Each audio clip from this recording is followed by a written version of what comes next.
The Folly of Liberalism, by Morpheus Christus. In this age of unprecedented materialism and mediocrity, where both conservatives and liberals stake their claims to the ruins of a once supposedly great civilization, it is necessary to speak plainly. The so-called opposing factions of modernity are but two faces of the same degrading coin. Both are prisoners of a worldview that denies transcendence, a worldview that exalts the profane over the sacred, the quantitative over the qualitative, and the transient over the eternal. Liberalism is a creed of dissolution. It is the gospel of the formless, a celebration of endless progress in the superficial sense without direction, of equality without structure, and of freedom without purpose. Modern liberalism's obsession with the individual over collective is a departure of any higher principles or ideals. As a result, we, particularly in America, are witnessing the rapid disintegration of humanity. The liberal man, rejecting all traditional bonds and obligations, is not free. He is rootless, drifting through life as a mere consumer, a slave to his desires and to the forces of economic and technological determinism. What the liberal fails to grasp is that true freedom supersedes the comforts and conveniences afforded by government. What defines true freedom is the alignment of one's being with a sense of higher spiritual fulfillment. So-called freedom, in the American sense, is a macabre facsimile. It is a departure from all forms of tradition, culture, and spiritual values. In their pursuit of unbridled tolerance, the liberal architects of modernity have built a temple to nihilism, where nothing is sacred, and all values are equally meaningless.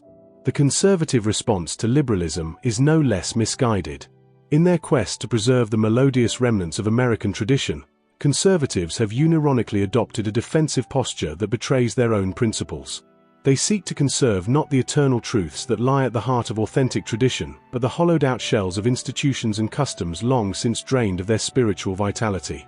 The conservative of today is a curator of ruins, guarding museums of dead traditions while the world around him burns.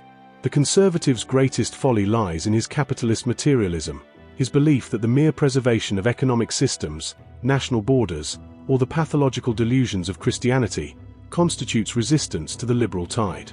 He forgets that tradition is not a museum piece but a living force, a connection to the transcendent that must be renewed and actualized in every generation.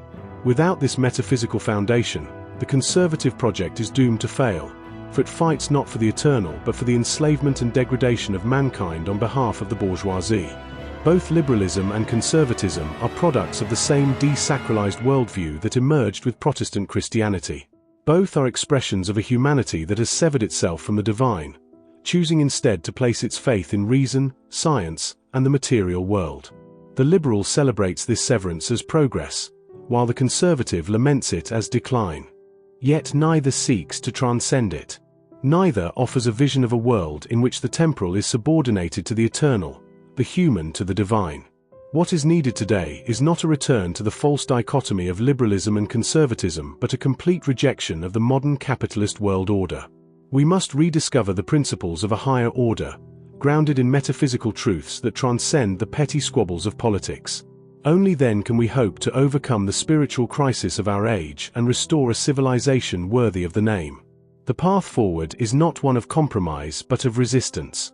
It requires the courage to reject the illusions of modernity, the liberal fantasies of progress and American greatness. Additionally, conservatives should also be denounced for their naive nostalgia for a past riddled in racism, imperialism, genocide, Christian fundamentalism, and misogyny. We need to align ourselves with the eternal principles that lie beyond both conservatism and liberalism. The path of a true leftist is a path which is open to all yet few will tread, but it is those who tread that path who will inherit the coming world order, a world in which humanity is communist, in the true sense of the word. In the end, both liberalism and conservatism are but symptoms of the same disease. They are expressions of a humanity that has lost its way, that has forgotten its divine origin and its ultimate purpose. To overcome the folly of liberalism and its conservative mirror image, we must look beyond the political and the temporal, toward the eternal truths that alone can give meaning to our existence. But with that said, this is Morpheus Christus, signing off.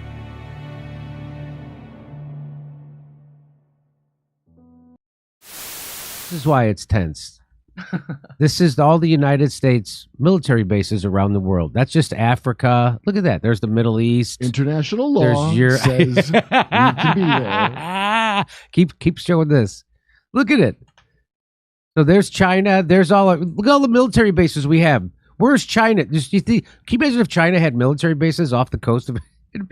We'd be going or had military bases in Central America and could you imagine that? Again, this is the United States. Yeah, and also there are many whites who are trying to solve the problem, but you never see them going under the label of liberals. That white person that you see calling himself a liberal is the most dangerous thing in the entire Western Hemisphere. He's the most deceitful. He's like a fox, and a fox is always more dangerous in the forest than the wolf. You can see the wolf coming.